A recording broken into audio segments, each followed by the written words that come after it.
Hello mga ka-OFW, ang ating vlog for today is ito na. Dahil day off namin lahat, magluluto kami mag-ihaw kami ng isda, with gulay. Ang talong ay aming ipiprito. Then may lemon, then may gerger. Yan. So maghihiwa muna tayo nitong mga gulay na to bago natin ang isda. So, ayan, si Mahal, yung kubal-kubal niyang walang kasawang kubal-kubal na yan. Ito, guys, oh. Alam niyo, tingnan niyo to hindi masarap. Pero pag naihaw, sobra, malaman siya. Ang tinik niya malaki. Tapos, ano pa yun? Ito, pusit? Pusit. Adobo. Ay, ganun mo nga. Ayun, pusit naman, adobo naman. Yan. Adobong pusit. So, let's go, guys. Panoorin niyo paano na gagawin niya. Bye! So, ayun guys, pinisda. Ganito magluto. Ano lang, ihaw. Ha? Ang ihaw niya, ganyan lang siya ng pag-ihaw niya. So, ayun guys, pag dito sa abroad, magsasama ka sa mga sibuyas, luya, bawang, kasi mura lang. Pero pag sa Pinas ka, isang ganitong piraso lang, oh. Ganito. 10 na yan.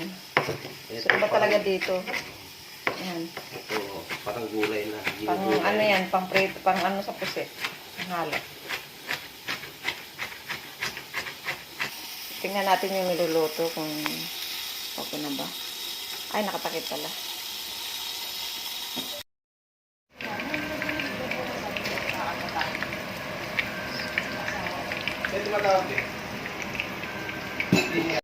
Guys, yung okra, pinurito ko na siya para masarap.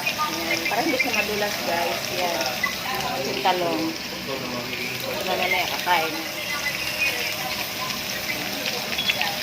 Alam mo guys, pusit naman ang nadubo ni Mahal.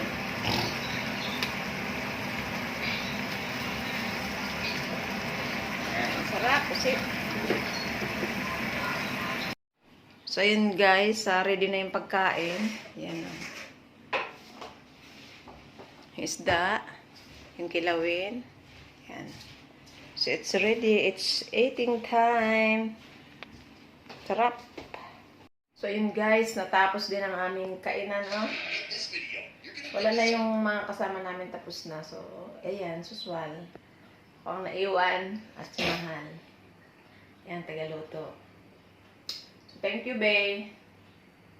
Thank you. Sa pagluto. Ano naman kita? So, tinulungan. Kaming dalawa, guys, ang nagluto nito. Kaya, natapos agad. So, diba, healthy mo ng ating pagkain ngayon. Yan. So, ayun, guys. Thank you for watching.